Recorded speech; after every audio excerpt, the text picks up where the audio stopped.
حاسة حالك تايهة، مش لاقي حدا يفهمك. في فيلم صغير بس قلبه كبير اسمه الولد الخلد الثعلب والحصان. The boy, the mole, the fox and the horse. ولد صغير بقلب عاصفة ضايع بيمشي لحاله، هدفه يلاقي بيت دافي وطن يحميه. فجأة بلتقي بخلد بحب الحلو وبضل يحكي عن الكعك، وثعلب ساكت من كتر الوجع اللي عايش فيه، وحصان أبيض حلو بيحمل حكمة الدنيا كلياتها.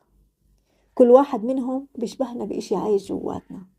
الولد بيشبه الخوف اللي جواتنا، أما الخلد زي رغبتنا بالحصول على الأشياء اللي نفسنا فيها حتى لو كانت صغيرة وبسيطة. والثعلب بيشبه الجرح اللي عايش جواتنا ومخبينه وساكتين عليه من سنين، ومن سنين عم ياكل فينا وياكل فينا وبنهش كل يوم من سعادتنا شوي. أما الحصان هو الأمل اللي جواتنا وإحنا ناسينه وما عم نسمع صوته. هالفيلم صحيح إنه فيلم قصير وما فيه تشويق، لكن هو فيلم كبير بمعناه، فيه دروس بكل كلمة بتنحكى فيه.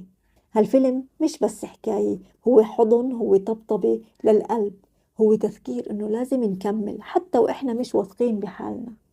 هو مرادفات جديدة لمعنى حياتنا، تعريف لمعنى الصداقة الحقيقية اللي بندور عليها. هو بحث عن شو هو الوطن لكل حدا فينا. لو يومك صعب، انتوا بحاجة تشوفوا هذا الفيلم، خلي قلبكم يرتاح شوي ويتأمل بمعاني هالحياة. لما تحضروا الفيلم احكوا لي بالتعليقات مين الشخص اللي كان حصانك أو حصانك وقت العاصفة، اذكروه بالتعليقات وخليه يعرف إنه هو الأمان بالنسبة إلكم. وإذا بدكم تبعثوا هالفيلم لحدا، لمين يا ترى رح تبعتوه؟